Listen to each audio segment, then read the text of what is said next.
Yan, sabihin mo sa katabi mo, breakthrough is for you. Breakthrough is for you. Breakthrough is for me. Breakthrough is for me. Yung buhay naman, parang wala, o di pa tayo nag-i-start, parang wala na po tayong gana. Yan. Sabihin mo sa katabi mo, breakthrough is for you. Breakthrough is for you. Breakthrough is for me. Breakthrough is for me. O di ba buhay? Umpisa pa lang, nabubuhay na. Paano ma-i-break ang Lord sa atin? Breakthrough is for you. Breakthrough is for me. Paano may bubutasin? Paano may tatagay ng Lord sa atin? Kasi sa pagsalita pa lang natin, wala nang gana. Yeah. So, ibig sabihin, pag sinabing breakthrough is for you, breakthrough is for me. Kapag sinabi po kasing breakthrough, ibig sabihin, may malaking kaibahan.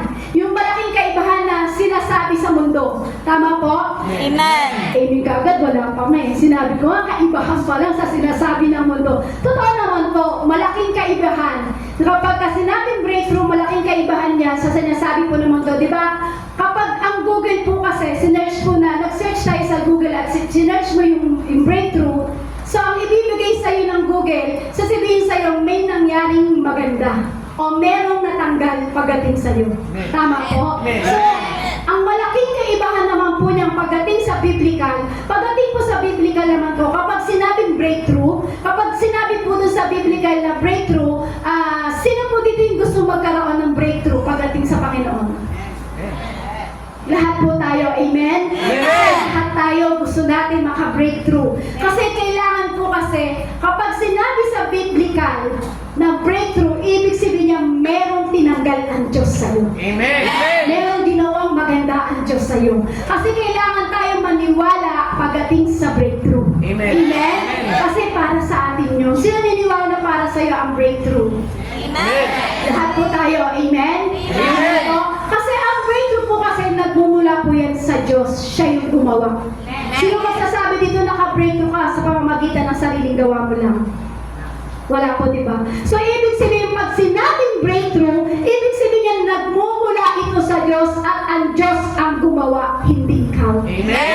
Amen? Kapag sinabing breakthrough is for you, ang Diyos ang gumawa, ang Diyos ang nagtanggal, ang Diyos ang nag-alis, ang Diyos ang parang tinanggal niya lahat. So, ibig sabihin, ang Diyos ang gumawa, hindi ikaw, hindi ako, hindi tayo lahat. Amen. Kung nakaka-breakthrough man tayo, ang ating Panginoong Hesus ang gumawa ng bago. Amen. Amen. Hindi ikaw yung gumawa. Hindi porket matalino ka, hindi porket madiskarte ka, hindi porket na parang alam mo ng lahat gawin. So, kung maka-breakthrough ka, sa mundo lang yon. Pero kapag ang Diyos ang nagbigay ng breakthrough sa'yo, kahit sabihin mo matalino ka, pero hindi Diyos ang nagbigay sa'yo, hindi ka pa rin totoong naka-breakthrough. Amen? So, ibig sabihin po niyan, dapat ang Diyos ang gumawa ng breakthrough sa buhay mo, kapatid. Amen. Sabihin mo sa katabi mo, dapat ang Diyos ang gumawa ng breakthrough sa buhay mo. Dapat ang Diyos ang gumawa ng breakthrough sa buhay mo. Kasi ang breakthrough daw po, ang ibig sabihin po ng breakthrough, sabi po dyan, breakthrough is God Himself moving ahead of you. Sabi po dyan, yan daw po ibig sabihin ng breakthrough. Breakthrough is God Himself moving ahead of you. Kapag sinabing breakthrough, ang Diyos ang kumilos at nanguna para sa iyo. Amen.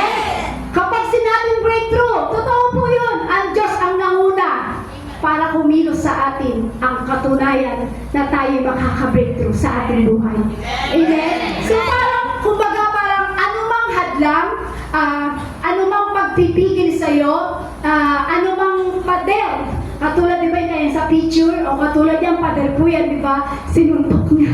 Nakita niyo, di ba, na may nabutas, kumbaga, nabuksan. So, ibig sabihin, anumang hadlang, anumang pagpipigil sa'yo, o anumang pader na meron nakaharang sa'yo, pero pag ang Diyos ang gumawa ng breakthrough, walang hadlang para sa'yo, kapatid. Amen. Ibig sabihin, yung pader na nakaharang, mawawala. Amen. Amen? Mawawala po yung pader na nakaharang, kaya nagkaroon po tayo ng breakthrough. Amen? Amen. So, naiintindihan po kasi natin na ang breakthrough ay dapat nanggagaling pagdating sa Panginoon. Kasi una, nagkaroon ka ng siguro ng breakthrough dahil sa kakayanan mo lang. Siguro nagkaroon ka ng breakthrough dahil sa ginawa mo lang. So, alam niyo po, kailangan magkaroon tayo ng breakthrough pagdating sa salita ng ating Panginoong Hesus. Kaya magkaroon tayo ng breakthrough pagdating sa kanyang salita. Walang iba kundi ang Biblia na ating binabasa po. Amen? So, kung ikaw naman po gumawa, masasabi mo talaga na naka-breakthrough ka. Tama po? Ikaw yung, pag sinabi mo na ikaw yung nakagawa, ikaw yung naka-breakthrough sa sarili mo, ang mangyayari po niyan, magmamalaki ka lang. Tama po?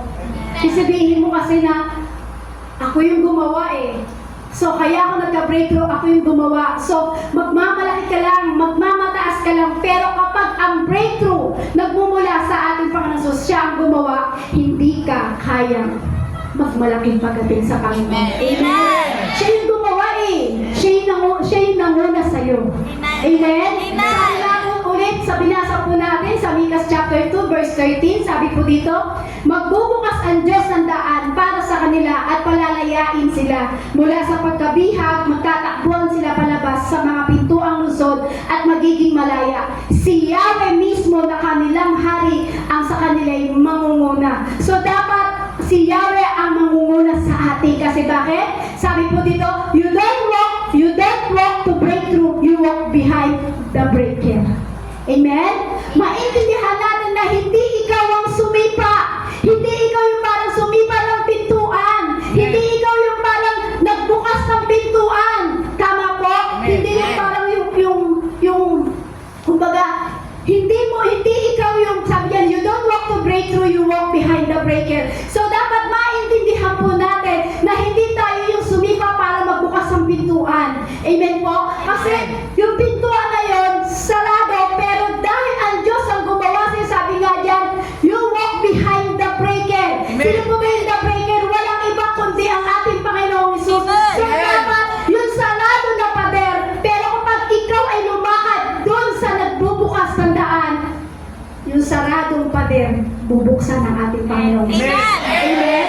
Kasi minsan, marami po kasi sa atin, sinusubukan natin minsan yung pintuan buksan. Marami tayong pintuan na sinusubukan natin ito sipain, sinusubukan natin ito buksan, sinusubukan po natin ito kung ano ba yung bagay na pwedeng ipang, ang tawag doon, pang maso ba?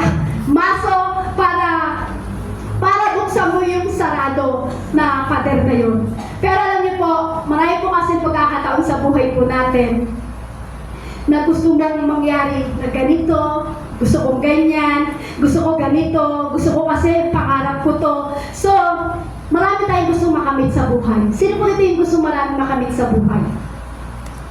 Lahat po tayo, amen. So, alam niyo po, minsan, sinasabi din, gusto ko to, gusto ko ganyan, gusto ko ito, gusto ko ganito. So, maraming napupuntahan yung mga bagay sa kaisipan mo na gusto ko to, pero may mga bagay na ganito na hindi dapat pagdating sa Panginoon. Amen. Hindi dapat ito mangyari. Amen? Kasi dapat para maka-breakthrough tayo, doon tayo pumunta sa totoong nag-break ng mga bagay na meron sa ating buhay. Pero kapag sinabi ng Diyos, sa atin, ako ang gagawa ng daan. So, ibig sabihin yung pag sinabi ng Diyos, siya ang gagawa ng daan, ibig sabihin niyang pangungunahan ka. Amen! Pangunguna sa'yo ang Diyos. Amen! Kasi Amen! ibig sabihin yan, tayo ay nasa likuran lamang ng Diyos. Kasi hindi pwedeng ikaw ang nasa harapan, tas ang Diyos na nasa likuran, hindi ka makaka-breakthrough sa buhay mo, kapatid. Pero kapag ikaw ay nasa likuran ng Diyos, at si Jesucristo ang nasa harapan mo, lahat ng bagay na pwedeng tanggalin sa'yo, breakthrough pagdating sa buhay mo. Amen! Yan, ating Panginoon, siya yung nagbiyak. Amen? Siya yung nagbiyak, siya yung nagbutas. Amen! Siya yung parang nagbukas ng daan dahil binuksan ng Diyos, yung pader na nakasarado kaya makakapasok doon ang breakthrough. Amen! Amen? Kita niyo po yan? Dahil sabi yan, you don't walk to breakthrough, you walk behind the breaker. Dahil lumakad siya doon, pumunta siya doon. So, ibig sabihin yan, kaya nabuksan yan, si Kristo ang nagbukas, si Kristo ang nagbutas dahil binuksan ng Diyos yung mga bagay na yan. So, yung bagay na yan, so ibig sabihin niya, makakapasok ang breakthrough sa buhay mo. Amen! Amen? Makakapasok ang breakthrough pagdating sa buhay mo, kapatid. Kasi sabi nga, siya ang gumawa ng daan. Amen? Pangungunahan ka ni Yahweh, pangungunahan tayo ni Yahweh. Amen. So, ibig sabihin, kung meron mang breakthrough sa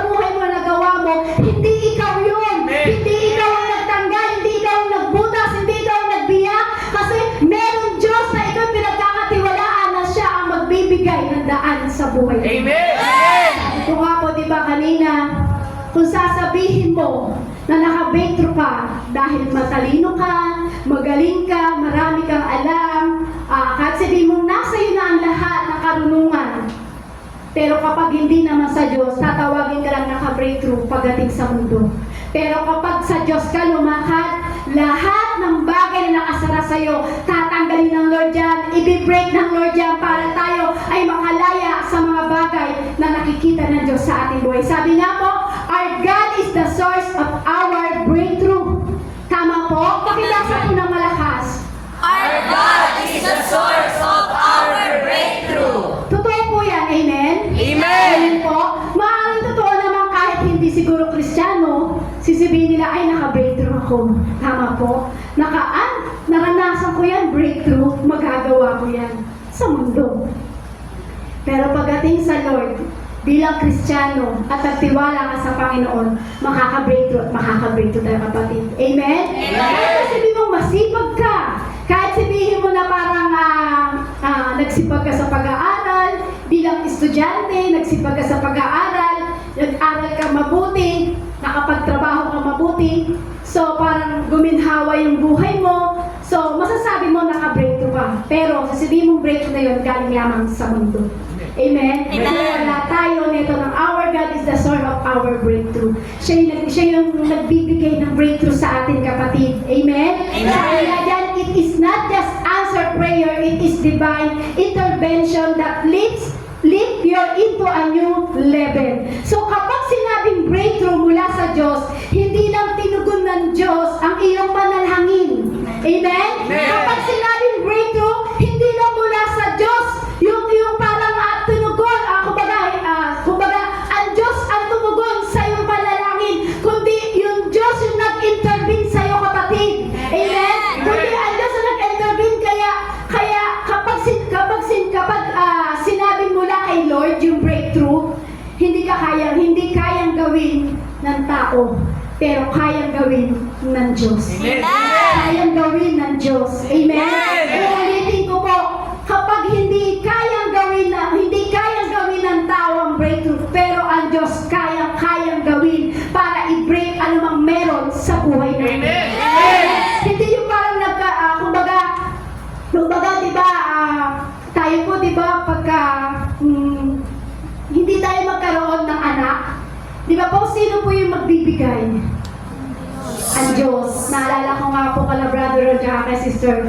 Sabi nila, hindi daw sila magkaanak-anak. So, ano sabi ni pastor sa kanila? Sabi, mag-pray ka lang kayo. Mag-pray lang kayo, hingin nyo lagi sa Lord. Sabi sa kanila, so, ginawa po nila. Pero tignan nyo po, hindi nila kaya mag-anak, pero ang Diyos ang nagbigay ng anak sa kanila. Amen. So, ibig sabihin, may breakthrough. Amen. May tinanggal. May inalis ang Diyos. May binalis ang Diyos at binigyan sila ng kanilang anak. Amen. So, may breakthrough po yun. Kasi ang Diyos, kumbaga tayo, hindi natin kaya magkaroon ng anak, pero ang Diyos kaya kang bigyan ng anak. So, Amen. isang patotoo po yan sa buhay nila, brother Rod at ni sister. Totoo po yun. Nakita niyo po? Kita niyo po yung breakthrough ngayon, maging sa akin po. Sabi ng doktor, hindi na ako pwede magkaanak kasi dahil nga po nagkaroon ako ng myoma sa matres. So, 1 taon po ako inaagasan ng dugo at sabi, hindi na masusundan si Jessica. Hindi po kami naniwala. So, ginawa ko po doon, nag-pray kami ni Pastor, hiling kami, nagtulong kami sa pag-pray. Pero tignan niyo po, andyan po si Kenneth. So, ibig sabihin, may ginawa ang Diyos. Amen. May generate ang Diyos. Amen? Amen. Amen po. So, hindi kayang, kumbaga, hindi natin kayang, merong i-breakthrough sa ating buhay, pero ang Diyos kayang gawin. O, isa pang example, di ba, ang asawa minsan hindi mo kayang bago-baguhin. Tama po? Di ba? May asawa ka. So, lahat po tayo dito may asawa, pero po sa mga kabataan. So, di ba, hindi natin kayang baguhin ang ating asawa kahit anong dasal mong gawin. Tama po? Tama po? Hindi natin kayang baguhin. Kahit anong dasal ang gawin mo, hindi mo kayang baguhin ang asawa, pero kahit anong sabihin mo, hindi mo talaga siya kayang baguhin at hindi mo mabago-bago ang iyong asawa. Pero dahil naniniwala ka sa Diyos na magbibigay ng breakthrough sa buhay mo at ang Diyos ang kumilos at ang Diyos ang gumawa sa buhay mo, makikita mo yung asawa mo na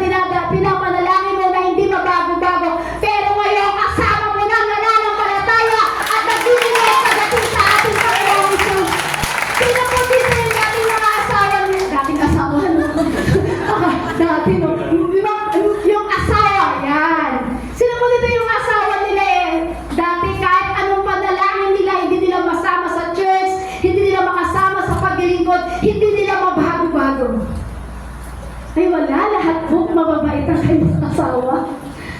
So lahat po tayo, amen? Di ba, kahit anong pag-pray mo dyan, kahit anong sabihin mong lumuhod ka pa, hindi mo kayang baguhin ng asawa mo. Pero dahil tinugon ng Diyos sa panalangin mo, nagkaroon ka ng breakthrough, yung dating asawa mo na hindi mo masama sa paglilingkod, yung dating asawa mo na hindi mo makasama sa paglilingkod, sa pananampalataya, sa Panginoon, sa pag-worship sa Panginoon, pero ngayon kasama mo na naglilingkod at nagtataas sa kamay, nagtutuloy na natin sa kamay. So, ibig sabihin, may ginawa ang Diyos. Pinilos ang Diyos. Amen. Nagkaroon ng breakthrough. Sino po dito yung hindi niya mabago-bago ang kanyang asawa? Ay, mabait sila sa kanilang asawa. Pinag-aaway pa ni sister, no? So, ibig sabihin, nang nakasama mo ang asawa mo sa paglilingkod, ibig sabihin niya, kumilos at may ginawa ang Diyos sa buhay mo. Amen? Amen? Amen po? Amen! So, ngayon, magkasama na naglilingkod. Di ba enjoy? Enjoy? Masaya po ba na kasama niya yung asawa niyo sa paglilingkod o ayaw yung kasama sa paglilingkod? Sino po dito yung gusto kasama niya yung asawa niya sa paglilingkod? Sino naman dito yung ayaw na kasama niya yung asawa niya sa paglilingkod? Wala po, diba? So, ibig sabihin yan, kapag kasama mo ang asawa mo pagdating sa paglilingkod, mayroong ginawang himala ang Diyos sa buhay niyo! Amen? Nakita niyo po yun? Ang Diyos ang gumawa ng intervene pagdating sa atin. Ang Diyos yung gumawa at kumilos pagdating sa buhay natin. Sa bagay, hindi naman natin talaga kayang baguhin ang ating asawa. Pero kapag ang Diyos ang itinaas mo, kayang baguhin ng Diyos ang iyong asawa. So may breakthrough, may ginawa, may kumilos ang Diyos sa ating buhay. Sabi dito, breakthrough is God breaking limitation so His people can enter His purpose. Kapag sinabing breakthrough, ang Diyos ang nagbiyak, ang Diyos ang nagbigay ng limitasyon. Tama po? Kasi totoo lang, may limitasyon po tayo pagdating sa ating buhay. May mga bagay na sadyang hindi natin kayang gawin. Sino ito magsasabi lahat kaya niyang gawin? Lahat po ba kaya natin gawin? So, sino po dito magsasabi na may mga bagay na hindi niya kayang gawin? Amen? Amen? Amen! Ang kaya po kasi may mga bagay tayo na hindi natin kayang gawin. Pero ang Diyos kayang gawin sa buhay. Amen. Amen? Kasi kaya ang Diyos ang nagbigay ng breakthrough sa atin eh. Siya yung nagbigay ng breakthrough. Siya yung nagbigay ng breakthrough sa iyo. Meron tinanggal ang Diyos sa buhay nyo. May limitasyon ang Diyos sa buhay mo, kapatid. Amen. Hindi lahat kaya mong gawin. Amen. May limitasyon na binigay ang Diyos na anak, hindi mo to kayang gawin, pero ako kaya kong gawin ito. May limitasyon. Amen po? Amen. May limitasyon. Sabi mo, may limitasyon sa ating buhay. May limitasyon sa ating buhay. Totoo po? Amen. Di ba po? Marami kang gustong gawin, pero meron kang ibang bagay na hindi mo kayang gawin. Ang Amen. makakagawa lang po yun, walang iba kundi ang ating Panginoon. Amen. Amen. Kaya ang Diyos na naka-breakthrough sa ating buhay. Amen? Amen po, siya yung kumilos sa buhay mo. Sabihin mo sa katabi mo, siya ang kumilos sa buhay mo. Siya kumilos sa buhay mo. At ang Diyos ang may layuning maganda sa buhay mo. At ang Diyos ang may layuning maganda sa buhay mo. Kapag sinabing breakthrough po kasi, sabi diyan, breakthrough is a shift from bondage to freedom, from drought to abundance, from stuck to unstoppable. Sabi po diyan, may mangyayaring shifting.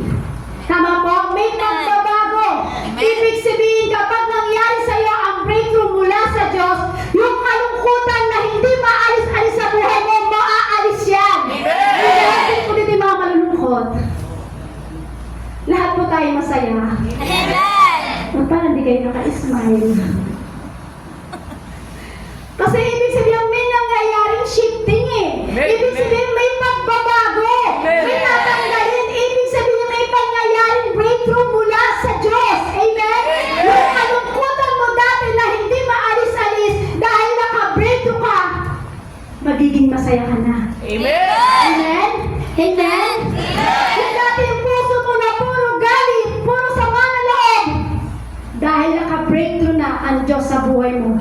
Hindi ka na magagalitin. Masaya ka na. Sino po dito yung magagalitin? Ako rin number 1 nagtaas niyo.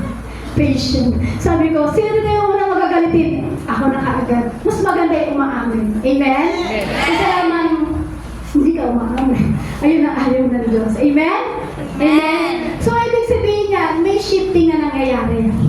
Ibig sabihin niyan, may ginagawa ang Diyos, kumikilos ang Diyos, so nagbibigay siya ng breakthrough pagdating sa buhay natin. Yung dating malungkutin na puso, yung dating malungkutin na buhay dahil may breakthrough, magiging masaya na ngayon. Amen. Kapag nagkaroon ka ng breakthrough pagdating sa Lord. Amen? Amen. Kung wala ka, kumbaga, yung dating wala kang kapayapaan, gabi-gabi balisa ka. Simple ito yung gabi-gabi balisa. Dahil maraming babayarin. Well, ang dami nakarelate. Diba? Yung gabi-gabi na lang, balisa ka na. Gabi-gabi na lang, takot ka, Lord, saan ako kukuha ng pambayad? Uy, lahat sila. Yung parang hindi ka mapakali. Gabi-gabi na lang, parang hindi ka mapakali, balisa ka. Kasi bakit? Hindi dumating yung breakthrough eh. Tama po. Pero kapag dumating ang breakthrough sa iyo, kapatid, na nanggagaling mula sa Diyos, hindi ka mababalisa. Amen. Amen? Hindi mo iisipin yung bayad sa pangbayad. Lord, bahala ka na. Lord, ikaw tatanggalin mo yun. Lord, yung Padre nakaharang, may darating sa aming pangbayad. Amen? Hindi sila makapag-amen. Kasi may maraming babayaran. Di ba po? Yung kumbaga yung buhay natin, parang hirap na hirap ka na sa buhay. Pero sinubukan mo kumbaga hirap na hirap ka na sa buhay, sinubukan mo na lahat yung trabaho, kumbaga may online job ka na, kumbaga meron ka pang site na ginagawa, kumbaga naglalamove ka pa, hating gabi na, naglalamove ka pa. So lahat talaga ginawa mo na, nagtrabaho ka na talaga lahat. Sino po dito yung talagang ginawa niya na lahat, nagtrabaho na talaga lahat, ginawa niya. Sabi natin, lahat na ng trabaho, pinasok niya. Kita mo yun, yung parang may online job ka na, may site ka pa, kumbaga, meron ka na sa umaga, meron ka pa sa gabi, meron ka pa sa madaling araw, naglalamove ka pa. So, di ba, lahat ginawa mo na. So, lahat talaga, ginawa mo na lahat. Pero alam niyo po, hirap ka pa rin eh. Tama po. Nagtrabaho ka ng todo, pero hirap pa rin ang buhay mo. Pero kapag ang Diyos ang nagbigay ng breakthrough sa buhay mo, kapatid, siya lamang ang makagagawa na alin? Siya lang ang makagagawa at ikaw ang makakaranas ng dakilang pagpapala ng Diyos. Kasi kahit gawin mo na lahat, trabawin mo na lahat, pasukin mo lahat, kahit ikaw yung mag-deliver ng JNT, kahit ikaw yung mag-deliver ng Jollibee, lahat pasukin mo na. Pero kapag ang Diyos ang hindi gumawa sa buhay mo, walang breakthrough. Pero kapag ang Diyos ang gumawa na kumila sa buhay mo, may breakthrough. Yung natin na hirap, maging maayos. Kaya makakapagparana sa'yo ng dakilang pagpapala. Amen? Kapag sinabing breakthrough, sabi po dyan, breakthrough is God making a way where there is no way. Pakibasa po ng malakas. Breakthrough is God making a way where there is no way. Diba sabi dyan, breaking through is God making a way, there is no way. Baga may gagawin ang Diyos. Amen. Gagawa ang Diyos ng daan sa buhay mo. Sino niniwala? Maganda yung boses ko. O, diba? Lahat kayo nagsibabaan. Diba? Sabi mo dyan, breakthrough is God making a way where there is no way. So, may gagawin daan ng Diyos sa buhay mo. Kapag sinabing breakthrough from God, ang Diyos ang gumawa ng daan, kapatid. Doon sa bagay na walang daan. Uulitin ko po, ang Diyos ang gumawa ng daan doon sa daan na walang daanan. Naiintindihan niyo po? Ano po yung sabi ko? Ang Diyos ang gumawa ng daan doon sa walang daanan. O para mas malinaw. Ang Diyos ang gumawa ng daan doon sa bagay na walang daan. Di ba mas malinaw? Amen? Amen po? Yung bagay na imposible. Yung bagay na imposible, katulad po niya yung sa picture, di ba? Imposible. Ano po ba yung nasa picture? Hinati yung avocado? Hinati po yung dagat. So, ibig sabihin, walang dapat daan, pero si Yahweh ang gumawa ng daan sa bagay na walang dadaanan ng mga Israelite. Amen? Yung bagay na imposible, pero nagawa ng ating Panginoong Hesus po yan. Kung makikita niyo po, makabasa niyo po, yung kwento po mula kay Moises, yan po sa Israelite, na kasama po ni Moises ang mga Israelita. So, 400 years na alipin sila ng Egyptyo. Tama po? 400 years sila na alipin ng Egyptyo. At ang bayang Israel ay slave doon. Kumbaga, inaalipin sila ng mga Egyptyo. So, dumating yung pangungusap ng Diyos pagdating kay Moises. So, sabi ni Yahweh kay Moises, sila ay lalaya. Kumbaga, may gagamitin, sabi gano'n kay Moises, may gagawin ako, sila'y lalaya. So, ang sabi ni Yahweh kay Moises, ikaw ang gagamitin ko para makalaya ang mga Israelite. Amen? So, gumawa ang Diyos ng iba't ibang himala habang sila po ay naglalakbay po sa Israelite, gumawa po siya ng iba't ibang himala para makalaya po itong mga Israelita. So, dumating yung panahon na namatay lahat yung mga panganay doon po sa Israel, sa mga Israelita po, pati po yung alagang hayop nila, namatay din po. So, sinashortcut ko na lang po yung kwento kasi kung kukwento ko po yan, ubos po oras po natin dyan. So, lahat po sila ay nakalaya, masaya-masaya po sila. So, dahil biglang kumbaga masaya, so biglang nagbago naman yung isip ng Parao, doon po sa yung hari ng Egyptyo, doon si Pharaoh, si Parao. So, muli silang hinabol. So, gusto silang muling kunin at gusto silang muling alipinin. So, gusto silang gawing muling biha ng Pharaoh na ito. So, pero alam niyo po, doon po sila sa harap ng dagat. Doon sa harap ng dagat, dumating po sa punto, nasa harapan na po sila ng dagat na pula.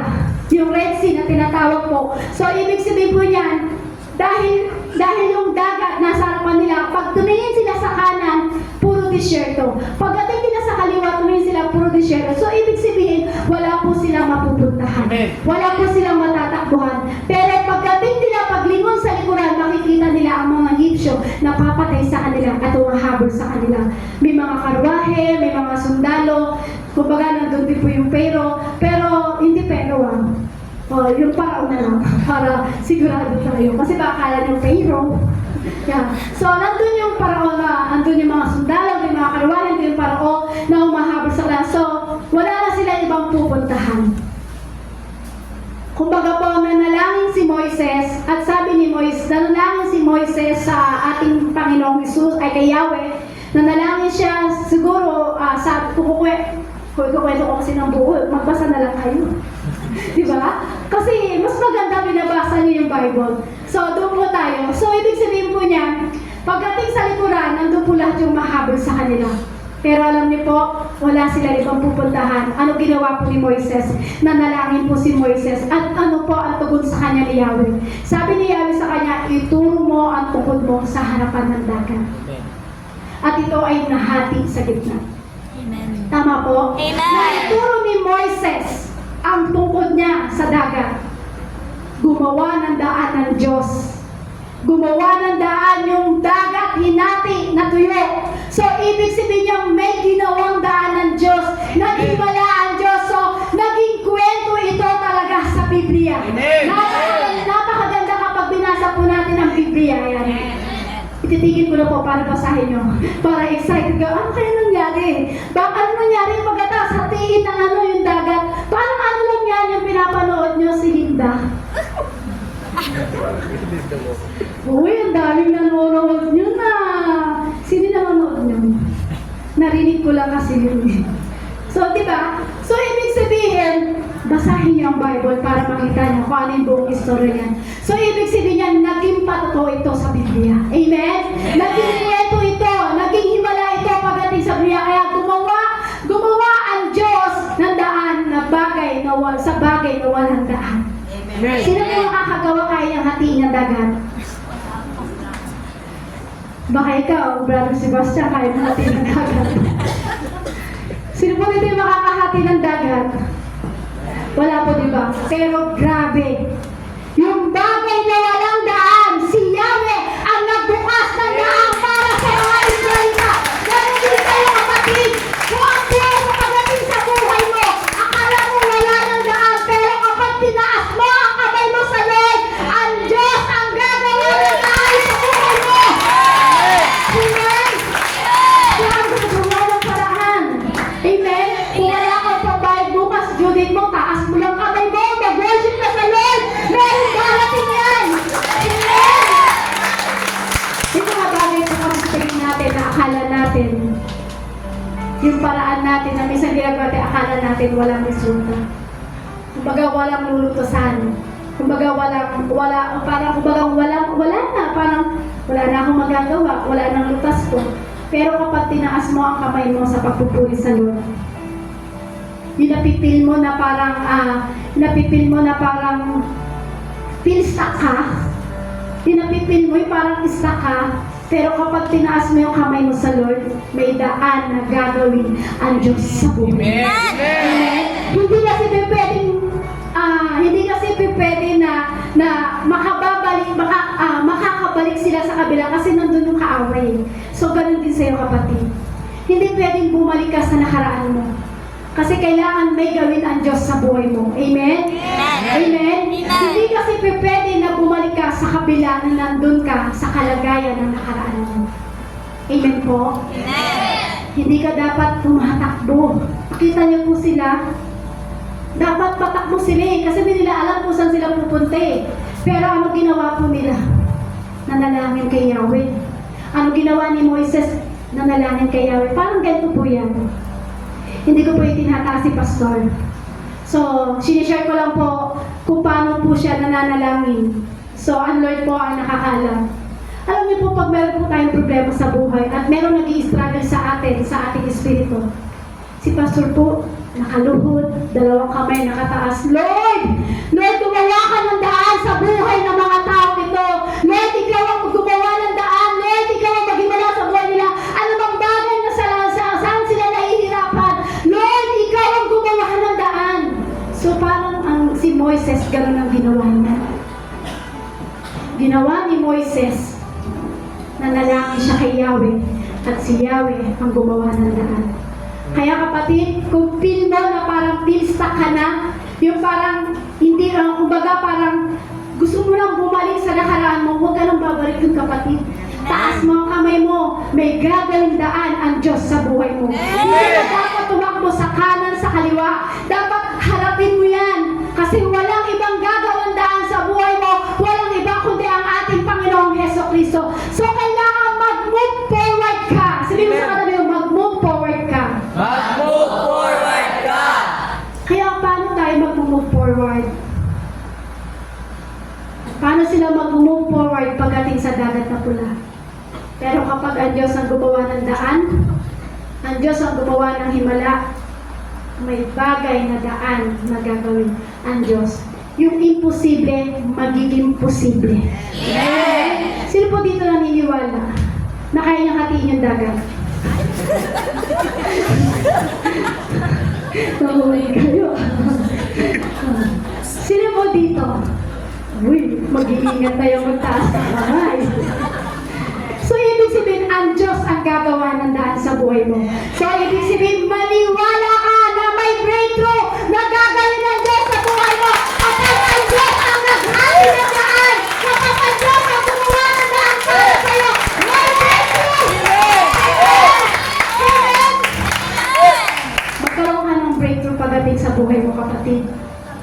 Mag-move forward ka. Sabihin mo sa katabi mo, mag-move forward ka. Mag-move forward ka! Sabihin mo ulit, mag-move forward ka. Mag-move forward ka! Kasi bakit? Maraming bagay na gagawin ang Diyos sa buhay mo. Amen! Kapatid, move forward na tayo! Huwag mo nang balikan yung nakaraan mo! Huwag mo nang balikan yung tinalikuran mo! Mag-move forward ka kasi may daan na gagawin ng Diyos sa buhay mo!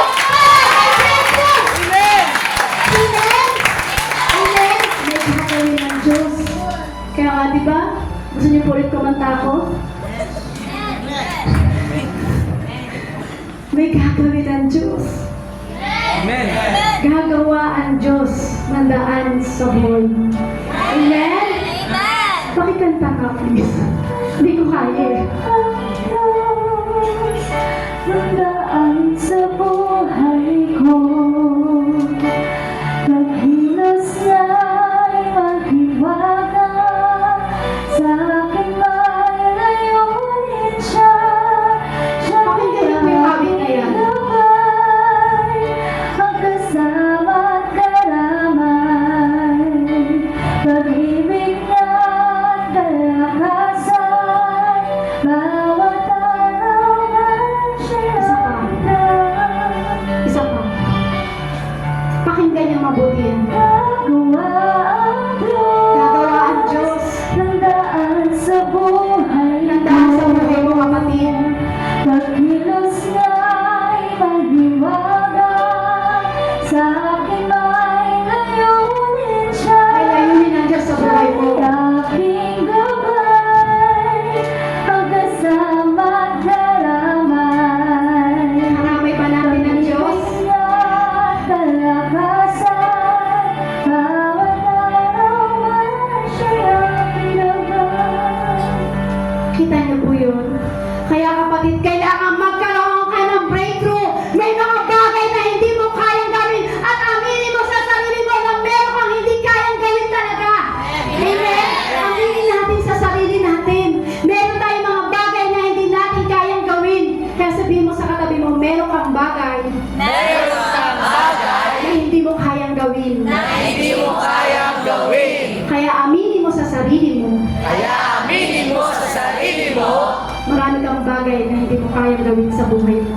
marami kang bagay na hindi kayang gawin sa buhay mo. Bakit? Kailangan mo ng breakthrough sa Lord. Kailangan natin ng breakthrough sa Lord. Kaya tanongin mo ito katabi mo. Tanongin mo siya. Gusto mo ba magkaroon ng breakthrough sa Lord? Gusto mo ba magkaroon ng breakthrough sa Lord? Kasi alam niyo po, marami po tayong tinatawag na enemies pagdating sa breakthrough. Hindi yung katabi mo. Hindi yung katabi mo. Huwag mong titignan yan. Marami tayong tinatawag na enemies pagdating sa breakthrough. May mga kalaban po kasi tayo pagdating sa breakthrough. Unang-unang kalaban po natin pagdating sa breakthrough, wrong mindset. Amen? Amen. Wrong mindset. Meron po yan, di ba? Kumbaga, yung wrong mindset na yan, yun yung unang enemies natin pagdating sa breakthrough. Yung kapag hindi ka, kumbaga, yung pag hindi mo binago ang mindset mo, ganun pa rin ang pag-iisip mo tulad na dati. Amen. Amen?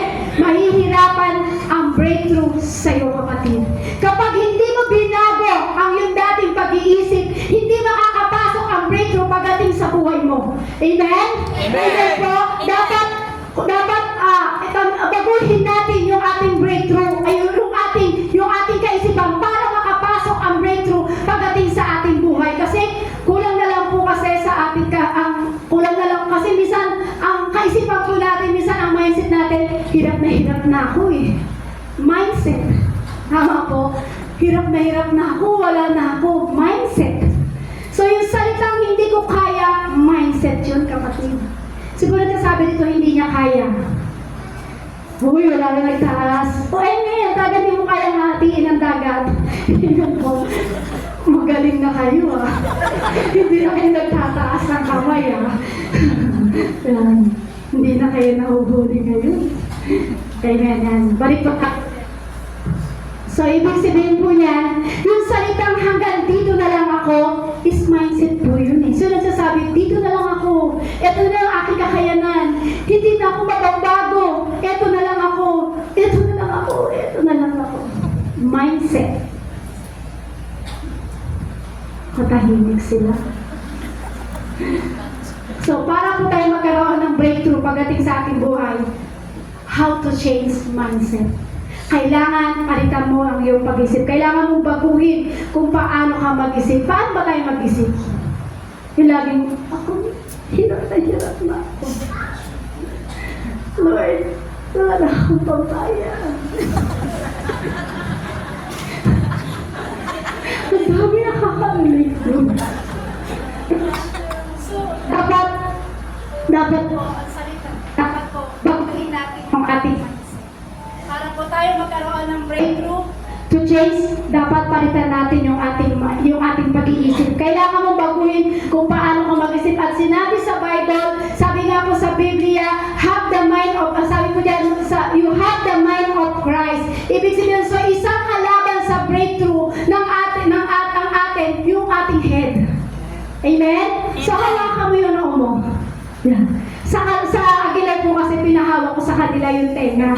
Sabi ko sa kanila, hawakan mo yung tenga mo at sabi mo, tenga, matuto kang makinig. Pero ngayon, pinapahawak ko sa inyo ngayon yung inyong noo. Labas ang malalapad na noo. Yan, hawakan mo yung noo at sabihin mo sa noo mo, sabihin mo, kailangan mabago ang aking isip. Mabago ang aking isip. Nabago po ba? So magkaroon tayo ng isip na tulad kay Kristo. Kasi ang isipan mo ay hindi katulad kay Kristo. Kasi sabi mo, napakahirap. Mahirap talaga. Hirap na ako. Ganito na lang ba ang buhay mo? Lagi na lang ako ganito. Kapag hindi nabago ang mindset mo, hindi mabibreak ko anumang meron sa buhay mo. Kailangan makapasok ang breakthrough sa buhay mo. Baguhin mo ang iyong kaisipan. Kailangan ang breakthrough makapasok sa buhay natin. Sumunod na kalaban natin pagdating sa breakthrough. Fear and doubt. Kalaban ng breakthrough, ang fear and doubt. Yung fear na nagsasabing, kakayanin ko kaya to? Paano kung makaharap ako sa matinding problema? Kakayanin ko kaya to? Paano kung makaharap ako sa matinding suliranin? Kakayanin ko kaya to? Paano kung punong-puno ka na ng pagdududa? Yan ang kalaban ng breakthrough sa buhay mo. Amen? Yung lagi kang nagda-doubt, kakayanin ko ba ito? Lord, tutulungan mo ba ako, Lord? Lord, may gagawin ka bandaan sa buhay ko, Lord? Lord, namamagitan ka ba sa akin, Lord? O matatakot na lang ako? So, yan ang kalaban ng breakthrough pagdating sa buhay natin. Sumunod, kalaban ng breakthrough pagdating sa buhay natin, disobedience and partial obedience. Pakisabasa po ng malakas. Disobedience and partial obedience. Yung hindi mo pagsunod, at yung isa naman ay sumunod nga, pero hindi naman sinagad-sagad ang pagsunod. Amen?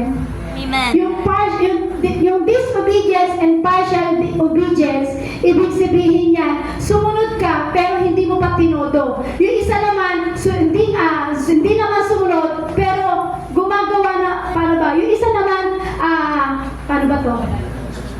Yung walang sinunod. So ibig sabihin po yan, masasabi talagang mahihirapan yung breakthrough na dumating sa buhay natin, mahihirapan yung breakthrough na makapasok sa buhay natin kapag meron tayong disobedience and partial obedience. Kasi ang disobedience and partial obedience, pareho lang po yan, hinder po yan pagdating sa breakthrough. Amen. Amen? Kapag meron kang disobedience and partial disobedience, hinder po yan pagdating sa breakthrough ng buhay mo, kapatid. Sumunod, sabi po dyan, ang kalaban daw po ng breakthrough pagdating sa buhay natin, spirit of delay. Pakibasa ng malakas. Spirit of delay. Sino po dito yung may spirit delay? Delay lang sa apps. Amen? So, ibig sabihin po Yan. spirit of delay. Lady, ibig sabihin po yan, may sinabi sa iyo ang Lord na direkta na may sinabi ang Diyos sa iyo, anak, may breakthrough para sa iyo. Kaya lang, tinatatagal mo pa eh. Yung spirit of delay na yan, may sinabi na ang Diyos sa iyo, anak, magkakaroon ka ng breakthrough. Ito ang gawin mo, anak, ito ang lakaran mo, ito ang sundin mo, ito ang parang mag-guide sa iyo.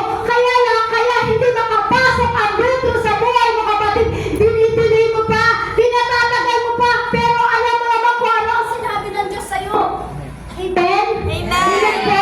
Alam niyo po, yan po ang isang taktika ng kaaway. I-delay tayo. I-delay ka sa lahat. ng bagay na ipinag-uutos sa iyo ng Diyos. Amen?